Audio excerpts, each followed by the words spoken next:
सब प्रणाम करै छी। हम भावना मिश्रा एखन happy for U page per live छी। हमर संग परमानंद कुमार जी छथिन, ई जैसे टीचर छथिन और इनकर घर जे छै अंडाठारी मधुबनी बिहार छै। इनकर बहुत रास हिंदी में पोस्ट सब आयल छै, मन की उड़ान, सफलता का मार्ग, बहुत रास अछि। तऽ अहाँके बहुत बहुत शुभकामना, बहुत बहुत बधाई और हैप्पी फॉर यू में अहाँके बहुत बहुत स्वागत अछि। जी मैम, भावना जी बहुत बहुत प्रणाम अहाँके जे एहि मंच के लायक हमरा समझलहुँ। एहिके लेल अहाँके अंधराठाढ़ी से, मधुबनी जिला से और बिहार से दिल्ली में रहैत अहाँके मंच के नमन करैत छी। बहुत बहुत धन्यवाद अपने का और बहुत नीक लागि रहल ये कि एखन अहाँ आयल छी। और हम चाहब कि आइ के लाइव जे छै एकटा कोनो रचना से आइ के लाइव के प्रारंभ हुआ, ताबे कनिटा हमरा समय भेट जायत जैसे कि हम ई लाइव के जे छै से बेसी शेयर करब, जैसे से बेसी लोग जुड़थिन, आनंद उठेथिन। किनको अगर कोनो प्रश्न हुआ तो परमानंद जी से अवश्य पूछी। और हम चाहब कि एकटा रचना से आइ के लाइव के प्रारंभ हुआ। स्वागत। जी मैम, एकटा मैथिली में हमर कविता अछि, जी नवीन कल्पना करू।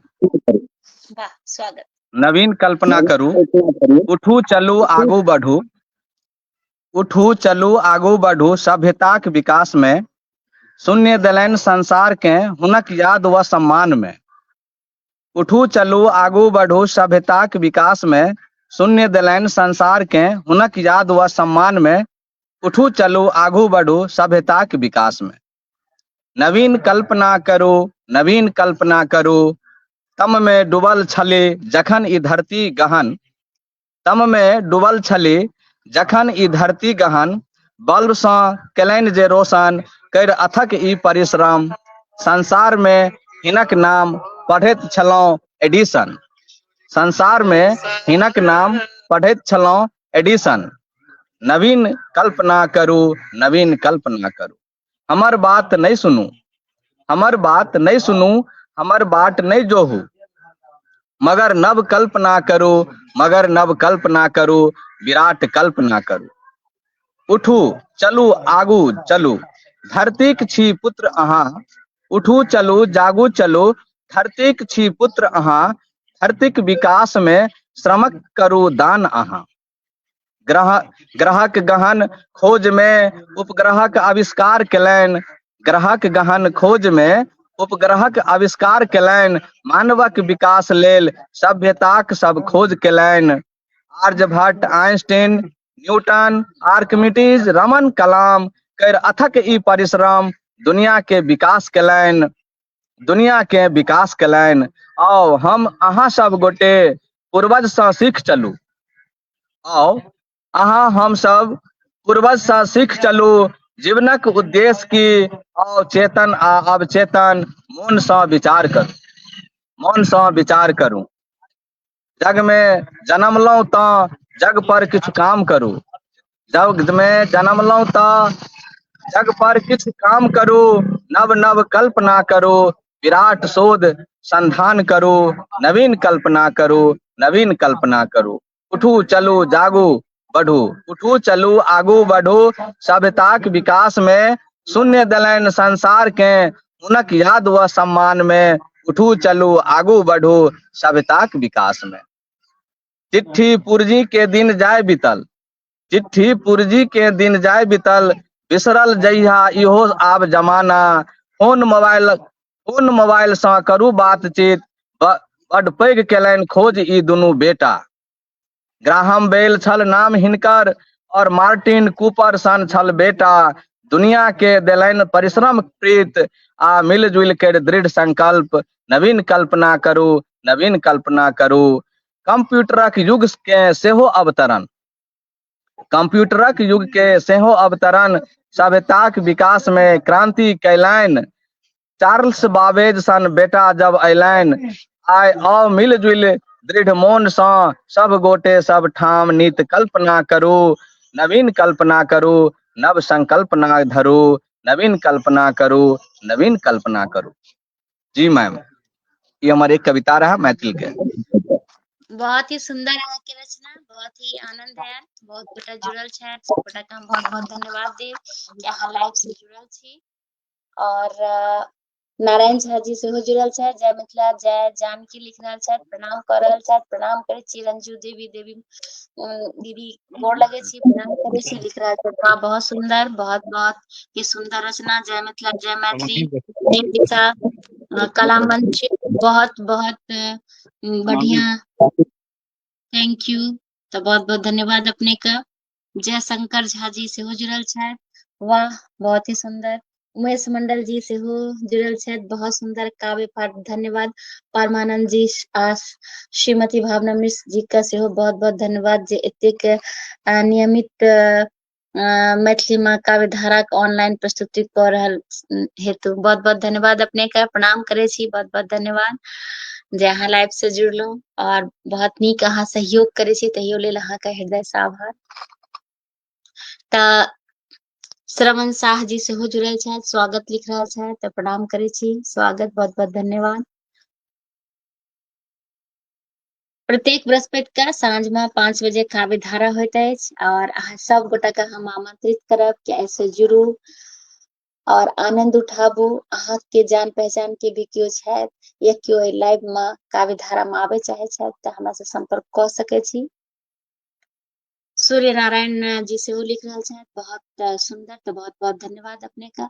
हम चाहब कि एकटा रचना और हमरा सबके सुना दिया, तब हमरा कनी और समय भेट जायत और हम कनी शेयर कऽ देबै और बहुत नीक लागि रहल ये कि अहाँ आइ लाइव एलहुँ हँ, तऽ स्वागत। अहाँ म्यूट छी, अनम्यूट भऽ जाउ।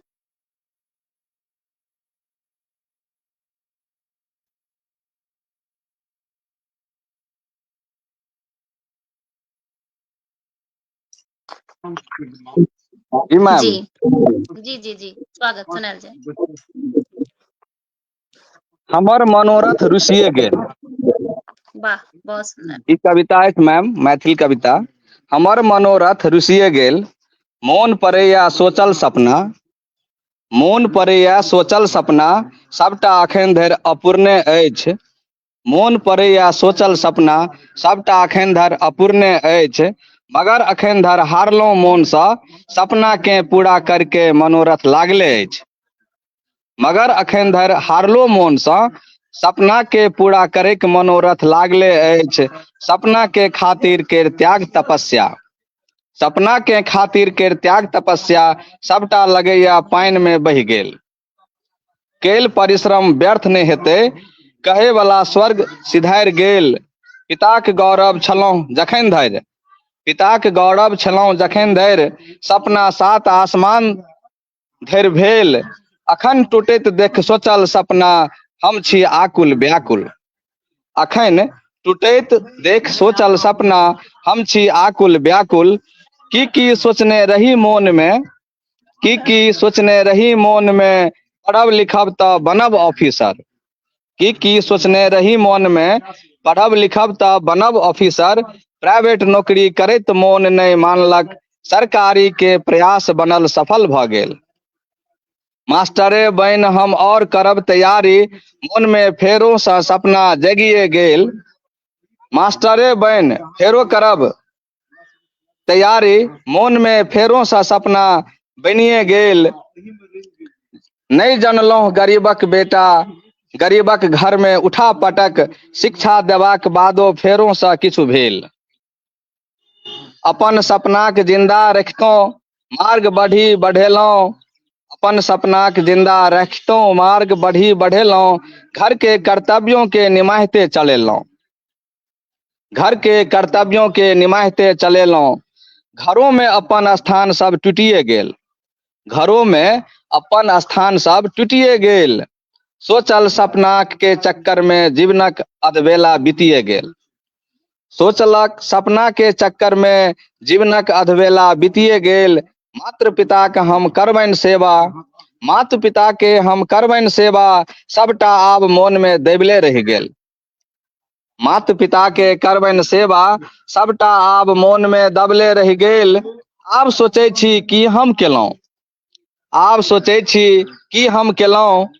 शिक्षाक प्रयास लेल की खेल, पिता बीमार छलाह तखन घर धेने रहथि। तखनो धरि पटना में अनुजक के पढ़ावक बीड़ा उठौने छलहुँ। सरकारी के कहैया कॉन्वेंट में पढ़ाबैत छलहुँ। सरकारी के कहैया कॉन्वेंट में पढ़ाबैत छलहुँ। अनुज सब मिल आब खूब कहै छथि, किछु नहि केलहुँ कोनो पढ़ाबक लेल, हमरा सबके लेल किछु नहि केलहुँ। बड्ड पढ़ल छलहुँ तब तऽ अपने किएक नहि बनि गेलहुँ कलेक्टर। बड्ड पढ़ल छलहुँ तब तऽ अपने किएक नहि बनि गेलहुँ कलेक्टर। सुनि मोन मोसैर के रहिए गेल, बीतल दिन बीतल बात याद आबिए गेल। हमर मनोरथ रुसिए गेल, हमर मनोरथ रुसिए गेल। जी मैडम, ई कविता भेल। बहुत ही नीक, मन के भावना के बहुत नीक शब्द में अहाँ पिरोला हैं, बहुत ही नीक। और अपन सबके संग संगीता झा सेहो जुड़ गेली है, लिख रहल छथि वाह बहुत सुंदर। और निशा दीदी लिख रहल छथि बहुत बहुत सुंदर, तो बहुत बहुत धन्यवाद दीदी। और जते गोटा जुड़ल छी, जे बात में जुड़ल सब गोटा के हम बहुत बहुत धन्यवाद दी।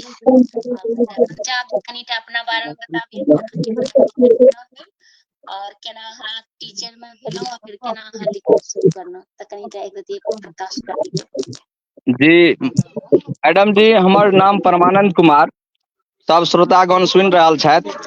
और जन्म 6 दिसंबर 1982 के अंधराठाढ़ी गांव में भेल। एहि गांव के वाचस्पति मिश्र के नाम से जानल जाइए। ओ अपना जमाना के नए एहि पूरा युग के एकटा पैघ टीकाकार छलथि, जे भामती टीका के सेहो लिखने छथिन। ईश्वरीय दर्शन पर ओ टीका छनि। ओहि गाम में जन्मलक गौरव प्राप्त केलहुँ। और मैट्रिक एग्जाम जे छै अहाँके पटना से पढ़लहुँ। मॉडल संत माइकल हाई स्कूल बुद्धा कॉलोनी में छल, ओहिसँ पढ़ाई लिखाई भेल। मैट्रिक इंटर ग्रेजुएशन पटने से भेल, सब में प्रथम स्थान प्राप्त केलहुँ।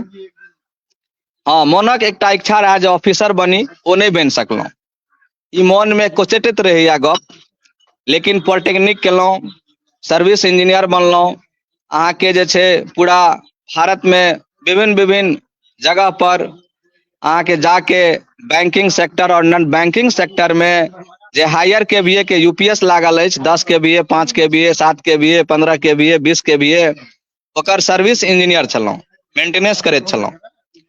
स्टेट बैंक भऽ गेल, एचडीएफसी बैंक भऽ गेल अहाँके, या पीएनबी भऽ गेल, ग्रामीण बैंक भऽ गेल, कोई नेशनलाइज या private bank, total all over India में छै।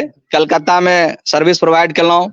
अहाँके चेन्नई में ट्रेनिंग भेल। अहाँके हमर आसाम में काम केलहुँ, गुवाहाटी सब पूरा, दरभंगा पूरा कमिश्नरी हम देखै छलहुँ। हाँ, एम्हर जे छै वेस्ट चंपारण, मोतिहारी, ढाका, नरकटियागंज, बेतिया, ई सब घोड़ा साहन सब हमर फील्ड रहल। वही दरमियान में 2011 में टीटी के परीक्षा भेलै। ओहि परीक्षा में हम एग्जाम दिलियै कलकत्ता से आबि के, और वो टीटी एग्जाम में माता पिता के कृपा से, ईश्वरक कृपा से पास भेलहुँ। ओहि टीटी के दरमियान हम गवर्नमेंट जॉब में 2013 में मध्य विद्यालय कनौजर समस्तीपुर ज्वाइन केलहुँ। एन किन प्रकारेण फेर ओतऽसँ जे छै अहाँके 8-9 महीना के बाद अपना गाँव अंधराठाढ़ी प्रखंड में हमर टीचर में सिलेक्शन भऽ गेल। तऽ अंधराठाढ़ी प्रखंड में रहलहुँ और ओहिसँ शिक्षक जीवन में बीत रहल छल। एहि बीच में फेर बीपीएससी द्वारा हेड मास्टर के सेहो एग्जाम भेल, तो ओहिमे हेड टीचर छी हम एखन एकटा प्राथमिक विद्यालय रजनपुरा गंगद्वार पंचायत में अछि, ओहिमे हम छी। अहाँ सबके आशीष से, माता पिता के कृपा से, देवता के स्वस्थ। बहुत ही सुंदर, बहुत ही नीक। हाँ, लिखब कहिया शुरू करलहुँ आ केना अहाँ लिखब शुरू करलहुँ, किनको सँ मोटिवेट भेलहुँ या अहाँ केना लिखब शुरू करलहुँ, तहि पर जी प्रकाश। जी, लेखन शैली के लेल पिताजी के प्रेरणा छलनि। पिताजी कहैत रहथिन जे अहाँ पढ़ै लिखै छी तऽ अहाँ किछु लिखू, किछु लिखू, किछु मैटर सब कलेक्ट करू पेपर से। तऽ ओहि समय में जीके जीएस इएह सब कलेक्ट करैत रहै छलहुँ। लेकिन हुनकर जे डायरी पढ़ै छलियनि तऽ ओ साहित्यिक रसधारा से ओतप्रोत हुनकर डायरी रहै छलनि। तऽ ओ सब जे पढ़ैत छलियै तऽ हमरो लिखै के कनेक बचपने से मन होइत गेल।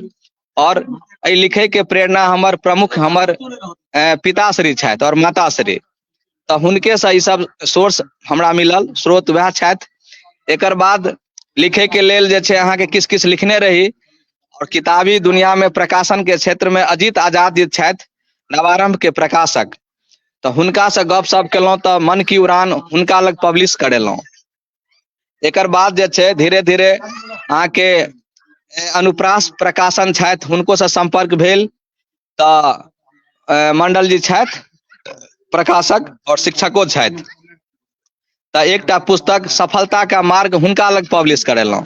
कहलिए शिक्षक छी तऽ कम से कम ई पूरा इंडिया के लेल बच्चा के हिंदी मीडियम में दिल्ली कलकत्ता बॉम्बे जतऽ तक बच्चा है, इंटरमीडिएट के बच्चा है चाहे ग्रेजुएशन के बच्चा है, वो बच्चा सब मोटिवेशन किताब के माध्यम से करथि। तो ओ किताब लिखलहुँ मोटिवेशनल थॉट पर आधारित सफलता के मार्ग, वो दिल्ली से प्रकाशित अछि। और संगे संग के बी राइटर्स फेसबुक पर सेहो दैत रहै छलै, तऽ के बी राइटर्स में हमर 2-3 टा करीब 10-15 टा कविता सेहो 2-3 टा किताब में पब्लिश अछि, वो हिंदी मीडियम में। मैथिली में अखन तक हम नहीं पब्लिश करा सकलहुँ हैं। और पल्लवी प्रकाशन के जे छथिन उमेश मंडल जी डायरेक्टर और डॉक्टर उमेश मंडल जी, हुनकर बहुत सहयोग छनि। तो ओ मैथिली कार्यक्रम में हम जाइ छी, एकटा प्रोफेसर साहब भऽ गेला मास्टरे छलाह बैजनाथी राम जी, ओ छपरा में प्रोफेसर भऽ गेला हिंदी विभाग से, तऽ हुनकर सहयोग रहलनि जे हिंदी में या एहि सब विभाग में चलू मैथिली कार्यक्रम में। तऽ उमेश मंडल जी से जान पहचान बढ़ल, हुनकर छत्र छाया में मैथिलियो किछु लिखे के प्रयास केलहुँ। जगदीश प्रसाद मंडल जी छथिन जे प्रेरणा स्रोत छथि, 80-85 साल के उम्रों में हुनकर आवाज और साहित्यिक रसधारा में जे प्राण रहै छनि से सुतलो व्यक्ति के उठा दै छथिन। हमसब सुतल रहै छी आ हुनकर जे आवाज सुनै छियनि जब साहित्य के रसधारा के, तऽ नींद से जागि जाइ छी। तऽ ओ सब प्रेरणा वर्तमान में दऽ रहल छथि। बहुत बहुत अहाँके शुभकामना, बहुत बहुत सहायता। तऽ अहाँके जे पोथी एकटा कहलिए जी मैडम, पोथी में से हिंदी के जे अहाँके पोथी रचना अहाँके पोथी अहाँके पास एकर अवेलेबल है? जी मैडम जी अवेलेबल है। फर्स्ट है मन की उड़ान। हाँ, मन की उड़ान से हमरा सबके जे छै एकटा रचना सुना दियौ। जी मैडम जी, ये हिंदी में है। हाँ हाँ कोनो बात नहीं, एकटा सुना दियौ। ये बिहार पर लिखल है मैडम। जी जी मैं बिहार हूँ, मैं बिहार हूँ, मैं बिहार हूँ, मैं बिहार हूँ, मैं बिहार हूँ, उत्तर में कमला कोसी की धारा, उत्तर में कमला कोसी की धारा शीर्ष शिखर विराजे हैं, दक्षिण में पुनपुन फल्गु की धारा शरण मेरा पखारे हैं। मैं बिहार हूँ, मैं बिहार हूँ, पूरब में महानंदा गंगा भागीरथी कहलाती है, पूरब में महानंदा गंगा भागीरथी कहलाती है, मेरी महता स्वर्ग स्वर्ण सी अविरल गंगा मान बढ़ाती है, पश्चिम में है सोन घाघरा गंगा में ही मिल जाती है। मैं बिहार हूँ, मैं बिहार हूँ, गंगा मेरी ही जलधारा है, गंगा से है सिंचित मेरी धरा, उर्वर उपजाऊ शक्ति भरा मेरे मध्य से गुजरती है, 2 हिस्सों में विभक्त करती है। मैं बिहार हूँ, मैं बिहार हूँ, उत्तर में जनक नंदिनी सीता मैं भारत का मान बढ़ाती हूँ, मधुबनी पेंटिंग का गौरव हूँ मैं, संपूर्ण भारत का मान बढ़ाती हूँ। मैं बिहार हूँ, मैं बिहार हूँ, दक्षिण में बुद्ध बोध गया मैं विष्णुपद नारायण हूँ, मैं गौतम बुद्ध मैं महावीर पावापुरी मैं ही हूँ, मैं नालंदा ब्रह्म कुंड भी राजगीर तपोवन मैं ही हूँ। मैं बिहार हूँ, मैं बिहार हूँ, राजावली गढ़ की धरती हूँ मैं, बामन का प्रत्यक्षदर्शी भी मैं, अहिल्या का कमतौल स्थान हूँ, दरभंगा कामेश्वर सिंह की धरती हूँ मैं बिहार हूँ, मैं बिहार हूँ, उगना विद्यापति चाणक्य माझी राजेंद्र प्रसाद जय लोक प्रकाश जय प्रकाश नारायण को कैसे भूलूं मैं, आर्यभट्ट लोकनायक कुंवर सिंह गुरु गोविंद सिंह की जननी हूँ मैं, इन पुत्रों ने मान बढ़ाया इनको कैसे भूलूं मैं बिहार हूँ, मैं बिहार हूँ, मैं बिहार हूँ, मैं बिहार हूँ, गांधी की कर्म भूमि में रेणु दिनकर की जननी हूँ मैं, कैसे इनको भूल जाऊं मैं, इनसे इज्जत पाई मैंने। मैं बिहार हूँ, मैं बिहार हूँ। ई के पता चल मैडम जी। बहुत ही नीक बिहार का खूब नीक समेट लिए हैं, खूब नीक से वर्णन कर लिए हैं, बहुत ही सुंदर। राम पुकार ठाकुर जी सेहो जुड़ गेल है। जय मिथिला जय मैथिली लिख रहल छथि। रंजू अजय मिश्रा जी वाह वाह लिख रहल छथि और लिख रहल छै जय मिथिला जय मैथिली लिख रहल छथि। सब गोटे के बहुत बहुत धन्यवाद। अहाँ सब लाइव से जुड़ल छी और आनंद उठा रहल छी। त अहाँ के जे ई सब पोथी छै से अगर केओ पढ़े ले चाहथिन तो उनका केना प्राप्त हेतै से कनी बता दियौ। जी ई नवारंभ प्रकाशन के साइट पर से हो उपलब्ध है मैडम, और अमेजन पर से हो उपलब्ध है। चलो बहुत ही नीक बात। और हाँ फोन से सेहो कांटेक्ट कऽ सकै छथि हमर, जी जी जी हुनका हम अवेलेबल करा देबनि। बहुत बहुत अहाँ का शुभकामना, बहुत रास बधाई। जी और प्रणाम। हम दूटा रचना और हमरा जी मैथिली मैम, में। मैथिली में हाँ हाँ मैथिली में। ठीक छै मैडम।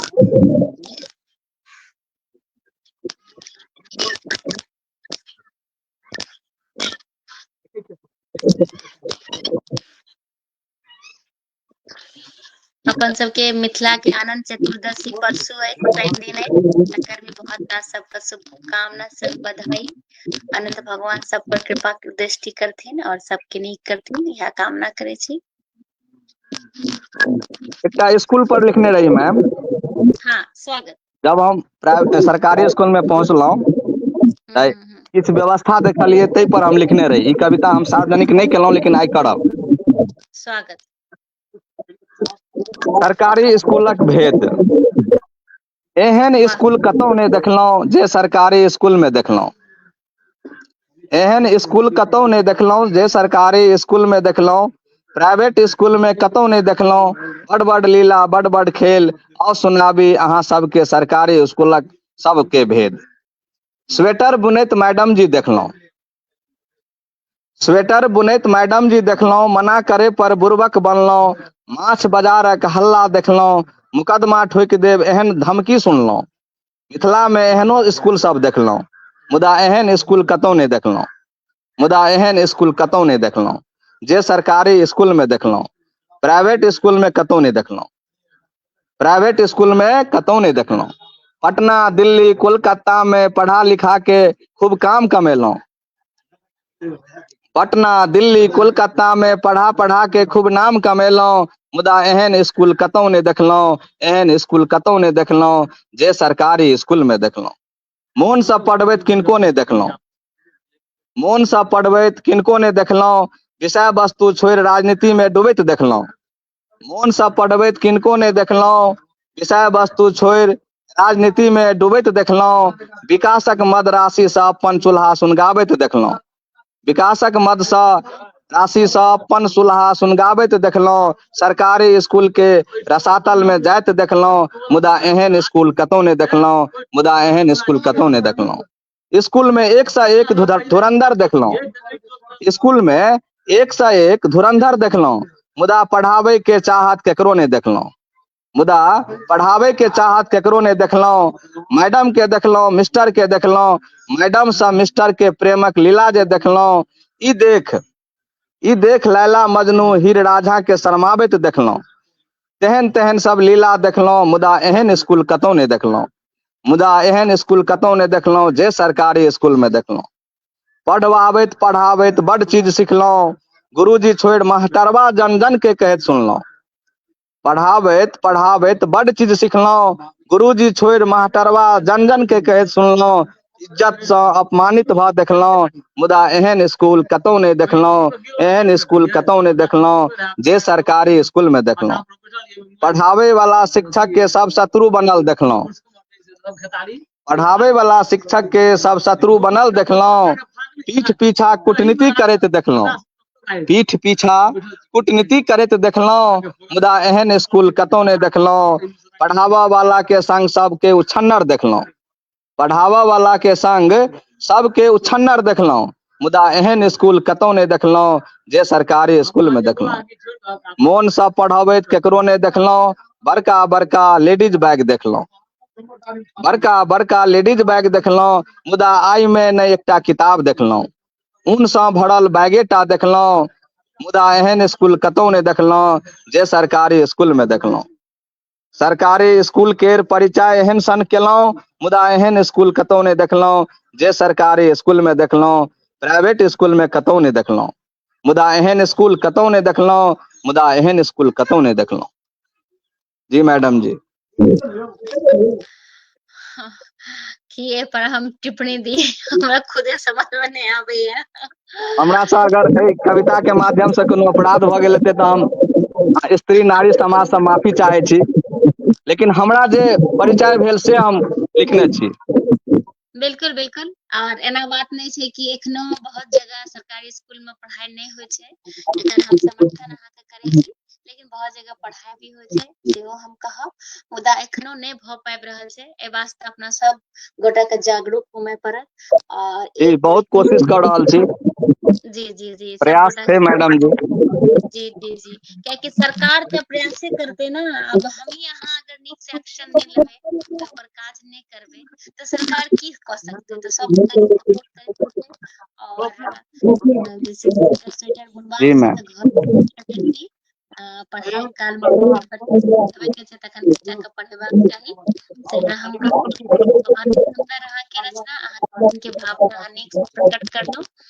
और हम चाहब कि एक दूटा रचना और हमरा सबके अहाँ सुना दी, क्योंकि हम बहुत रास रचना हमरा पठेने रही, हम चाहब कि जे हमरा दू चारि टा रचना आर पढ़ायल जाय, काव्य धारा में काव्य के जे छै धारा बहैत रहे, सएह हमर कामना है। एक दूटा रचना और सुनायल जाय। स्वागत। मैथिली रचना मैडम जी। जी जी जी जी मैथिली। एकटा गाड़ी के आवाज आबि रहल छै। हाँ हाँ सुनायल जाय। स्वागत।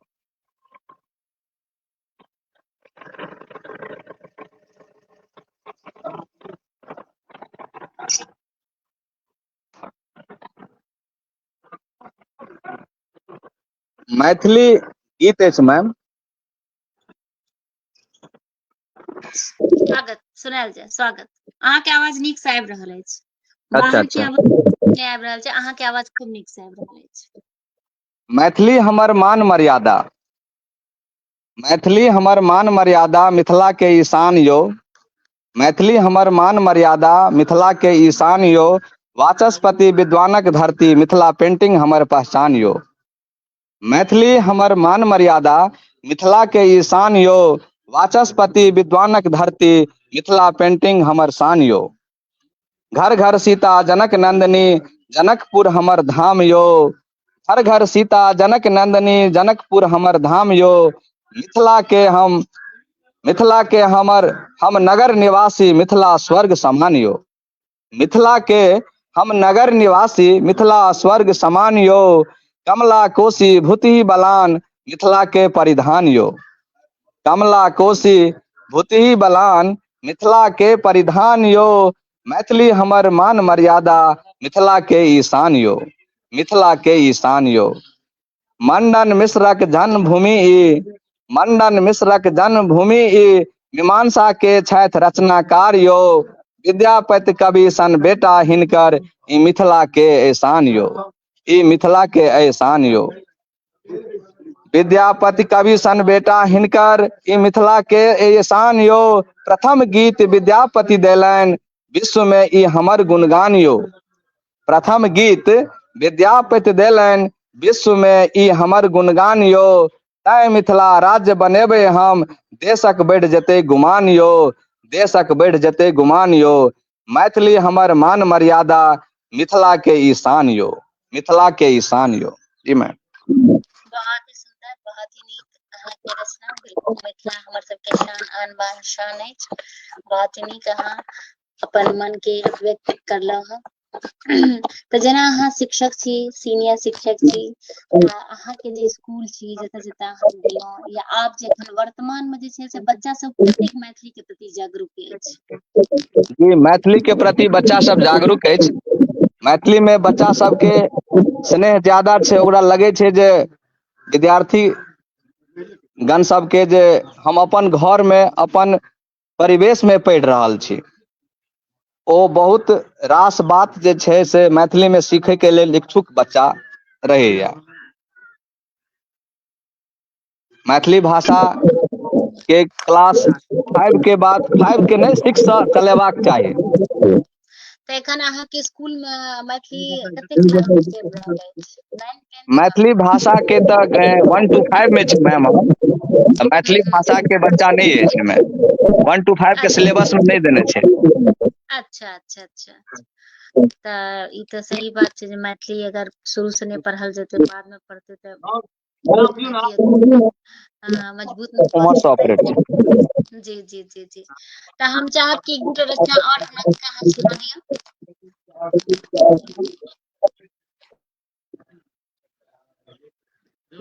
ई कविता अछि मैडम, हमर सबटा कविता उदासिये वाला अछि। कोनो नहीं हम सुनायल छी जाय, दिक्कत हम नहीं। छी प्यासल प्यासल, वाह वाह हरल पुरल घर हमर अखन धरि, हरल पुरल घर हमर अखन धरि, हम छी प्यासल प्यासल, अंतर मन में द्वंद्व भऽ रहल अछि, अंतर मन में द्वंद्व भऽ रहल अछि, हम छी हारल हारल। जग में निके काज केलहुँ पर हम छी समायक मारल, जग में निके काज केलहुँ पर हम छी समायक मारल, नीक बुझि के निके केलहुँ, नीक बुझि के निके केलहुँ, हरदम अपन काज, तैयो ने मिलल हमरा इज्जत कहियो अपन ठाम, तैयो ने मिलल हमरा इज्जत कहियो अपन ठाम, भरल पुरल घर हमर अखन धरि, हम छी प्यासल प्यासल। चिंतन मनन करैत नहीं बुझलहुँ, चिंतन मनन करैत नहीं बुझलहुँ, अपन जिंदगी के व्यथा अपार, चिंतन मनन करैत नहीं बुझलहुँ, अपन जिंदगी के व्यथा अपार, जन्मैत बढ़लहुँ और पलेलहुँ, गरीबक झोपड़ी खूब खलेलहुँ, जन्मैत बढ़लहुँ और पलेलहुँ, गरीबक झोपड़ी खूब खलेलहुँ, गाय चरेलहुँ घास छिललहुँ, कुट्टी काटि खूब मोन सँ पढ़लहुँ, ऊ पुरनका दिन बीतल याद अछि, केना केना गरीबक जीवन जिलहुँ, ऊ पुरनका दिन बीतल याद अछि, केना केना गरीबक जीवन जिलहुँ, जे मिलल सब बरसात में, टिप टिप चुबैत टूटलका झोपड़ी में, ओकर आनंद की कहू, केहन परम आनंद छल, आब सुखियो में जीवन दुख सँ भरल अछि, आब सुखियो में जीवन दुख सँ भरल अछि, माता पेंशन पाबि रहल छथि, अनुज सब नौकरी सेहो करै छथि, माता श्री पेंशन पाबि रहल छथि, अनुज सब नौकरी सेहो करै छथि, सबके तनख्वाह भरल पुरल छनि, तैयो हम छी प्यासल प्यासल, तैयो हम छी प्यासल प्यासल, हरल पुरल घर हमर अखन धरि, हम छी प्यासल प्यासल। जी मैडम जी। बहुत ही नीक, बहुत ही सुंदर अहाँके रचना, जते गोटा जुड़ल छथि जे बाजल हुनका सबके बहुत बहुत धन्यवाद देब। तऽ अहाँके जे एकटा पोथी अछि मोटिवेशनल जे अहाँके पोथी अछि, तऽ ओ पोथी के की थीम की छै, ओ पोथी के कनी विषय वस्तु बतायल जाय। ई सफलता के मार्ग मैडम, हाँ पोथी देखायल, वाह ई बहुत ही सफलता सुंदर के मार्ग अछि।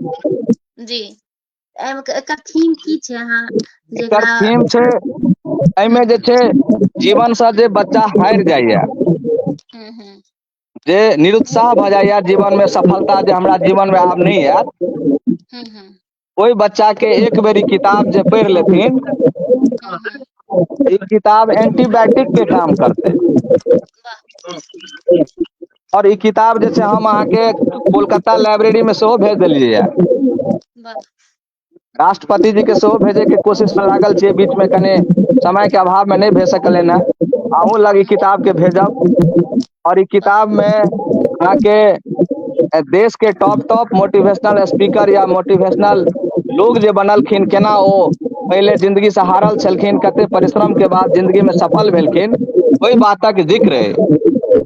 वाह कोई बच्चा मेडिकल के तैयारी करैया और सुसाइड कऽ लैया, नहीं सफलता प्राप्त होइ छै, तऽ ओहि सबके लऽ कऽ हम जे छै एहन एहन पात्र के एहिमे देलियै यऽ, जे पात्र सॉरी ई सिखाबे के कोशिश कऽ रहल अछि, जे एकटा हेलेन केलर छलनि, हेलन केलेर, जिनका नहि आँखि छलनि, नहि कानसँ सुनैत छलखिन, नहि मुँहसँ बजै छलखिन, ओ लड़की जीवनक धार में बहत बहत बहुत परिश्रम के द्वारा पढ़ाई लिखाई केलखिन और एक देश के विश्व के चर्चित साहित्यकार भ गेलखिन। अब हम अहाँ हाथ पैर रहैत, आँखि से देखैत, कान से सुनैत, मुँह से बाजैत किया नहीं किछु कह सकै छी। ई हमरा अंतर्मन में ई प्रोत्साहन के जगाबै वाला किताब अछि।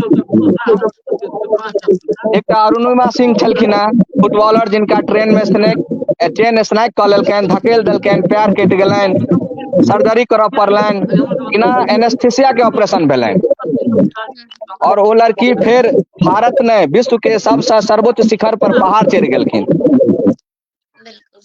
अपन भीतर के हम जे छै जे हार्मोन्स छै ओकरा जगाबै के कोशिश करे के लेल किताब अछि, जे हमरा जोश भरत, हमरा जीवन में सफलता के सारा द्वार खोलत। एहि के लेल किताब के रचना स्पेशल लिखल गेल अछि, क्योंकि हमरा दूटा संतान अछि, एकटा बेटा एकटा बेटी।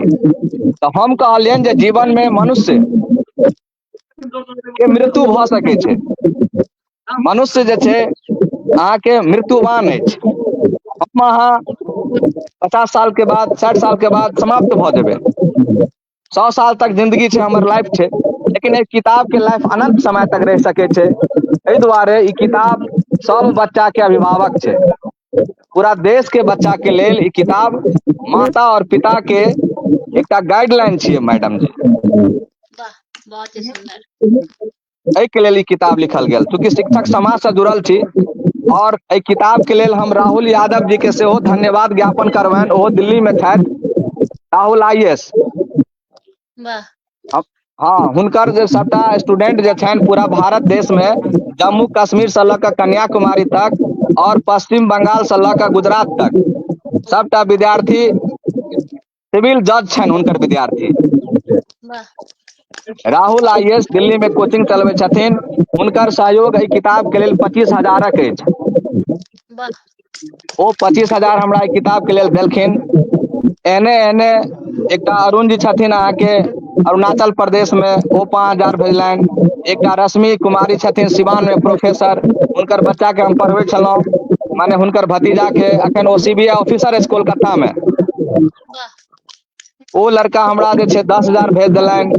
ओ प्रोफेसर जे लड़की छथिन, हम रश्मि दीदी कहै छियनि, हुनकर हस्बैंड अमेरिका में छथि, ओ प्रोफेसर छथि, ओ जे छै हमरा भेज देलनि। एहि सब के माध्यम से ई किताब के टीचर समाज हमरा आंध्रा खाड़ी के सहयोग केलनि, ओहिसँ हम ई किताब के रचना केलहुँ। वाह, बहुत ही सुंदर। करे वाला बहुत गोटा छै और अगर अहाँ नीक विचार से नीक काज करी तो नीक अवश्य भेटै छै। बहुत ही सुंदर, अहाँ के बहुत रास शुभकामना, संगे अहाँ के बहुत रास बधाई। तो हम चाहब कि एक दूटा रचना और हमरा सुनाबिए, एक दूटा रचना और सुनाबिए।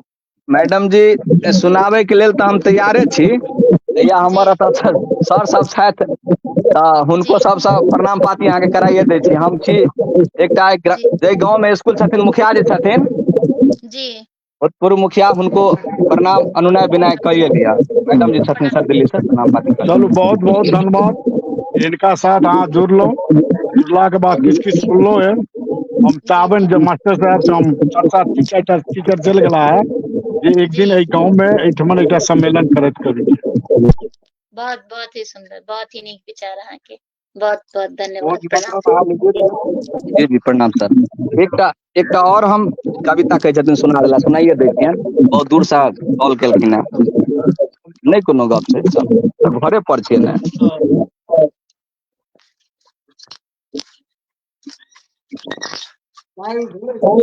सुनाबै छी मैडम जी। हाँ, स्टाफ सबसे देखा भाषा सब भेजैत रहब। जी जी स्वागत। आइ जे छै काव्य धारा के 231 एपिसोड भ गेल है और बहुत गर्व महसूस नहीं होता है। नहीं, काव्य धारा के 231 एपिसोड। भैया उमर से लागल छथिन, केना के अपमान भेलै ने, केना अहाँ सब शिक्षा प्रेमी छियै, केना कहै छियै। और काल्हि जी खुन मैडम जी, शिक्षक, हाँ काल्हि खुन हम एकटा शिक्षक दिवस। ये हाँ अनंत प्रेम में हमर रचना छपल अछि, हाँ हाँ स्वागत। वो हिंदी में सुनाबै छी मैडम जी। हाँ हाँ स्वागत। प्राकृतिक नियम। हाँ स्वागत। बहन बेटियों की शादी समय पर हो जानी चाहिए।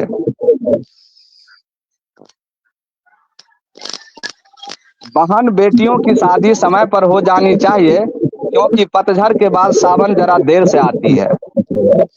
बहन बेटियों की शादी समय पर हो जानी चाहिए, क्योंकि पतझड़ के बाद सावन जरा देर से आती है। घर घर में नारी शिक्षा का अलख जगाना चाहिए।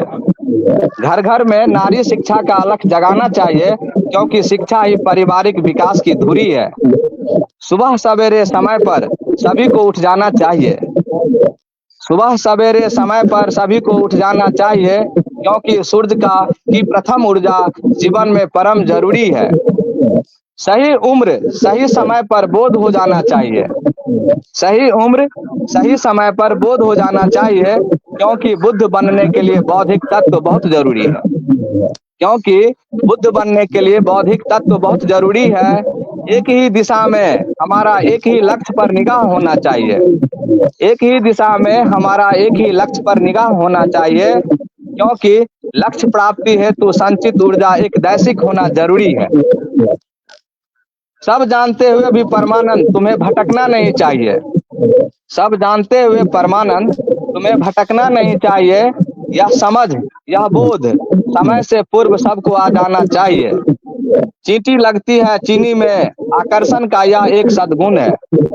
चींटी लगती है चीनी में आकर्षण का यह एक सद्गुण है। छेनी हथौड़ी से करता सृजन, शिल्पकार हूँ मुझ में यह अवगुण है। छेनी हथौड़ी से करता सृजन, शिल्पकार हूँ मुझ में यह अवगुण है। स्वीकार करता हूँ कि निषेध और स्वीकारा जाऊंगा मैं। स्वीकार करता हूँ कि निषेध और अस्वीकारा जाऊंगा मैं। पर सत्य तो ब्रह्म सत्य है, फिर कैसे असत्य कहलाऊंगा मैं। मृत्यु भुवन पर भवन नहीं, मृत्यु भवन पर भवन नहीं, जिसमें कोई अमर प्याला हो। रिश्वत से पी ले और कहे खुदा से, देख खुदा बन बैठा मैं। रिश्वत से पी ले और कहे खुदा से, देख खुदा बन बैठा मैं। ई कविता भेल प्राकृतिक नियम मैडम। बहुत ही नीक, बहुत ही बढ़िया। एखन 231 एपिसोड जे छै से काव्य धारा के भ गेल हँ। अहाँ हैप्पी जी फॉर यू पर काव्य धारा देखैत छी त अहाँके केना लागैए से कनी अपन विचार व्यक्त करू। जी मैडम जी, बहुत हम खुशी से गर्वित छी, आनंदित छी, लेकिन सही जगह के कलेक्शन नहीं भ सकले। लेकिन तबो जे जगह पर छी ओ प्राकृतिक ईश्वर के कृपा छलनि जे मुखिया जी के दरवाजा पर हम ई रहैत ई कऽ लेलहुँ। एखन स्कूले के प्रांगण में छी और अहाँ के ई जे सोच अछि और विचारधारा अछि तकर हम बहुत दिल से अनंत कोटि के गहराई से प्रणाम करै छी। क्योंकि अहाँ नारी शक्ति और देश में दिल्ली में बैठ के पूरा भारत देश के मैथिलानी के, मिथिलांचल के विचारधारा के, मैथिली भाषा के, साहित्यकार के अहाँ प्रेरणा स्रोत छियै। ताहि के लेल अहाँ के हम साहित्य धारा के गंगा के उपाधि दै छी। बहुत बहुत धन्यवाद अपने के, बहुत ही नीक लागल कि अहाँ एलहुँ। अशोक कुमार कामत जी सेहो जुड़ल छथि, बहुत सुंदर लिख रहल छथि। तऽ बहुत ही नीक लागल कि अहाँ एते अपन समय देलियै और एतेक नीक नीक रचना के संग एतेक नीक नीक गप करलहुँ। तऽ की आब लाइव का समाप्त कऽ दी या किछु अहाँके जी कहबाक मैडम, अछि? जी मैडम जी, एही के प्रणाम। साथ समाप्त कर छी। सब गोटा के प्रणाम करै छी। देख रहल छथिन आ जे बाद में देखथिन उनको बहुत बहुत धन्यवाद।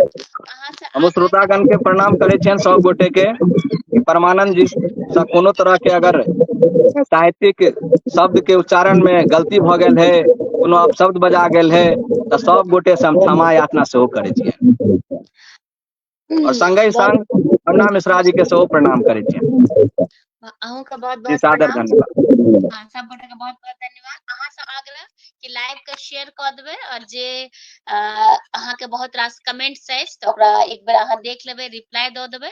और एही के साथ सब गोटे के बहुत बहुत धन्यवाद। जय मिथिला, जय मैथिली। काल्हि शिक्षक दिवस अछि, तकरो अहाँ सब शिक्षक के, पूरा विश्व के शिक्षक के, गुरु के सबके हम बहुत रास शुभकामना दै छी। सब गोटा के प्रणाम करै छी। जय मिथिला, जय मैथिली। सब गोटा के प्रणाम प्रणाम। बहुत बहुत धन्यवाद।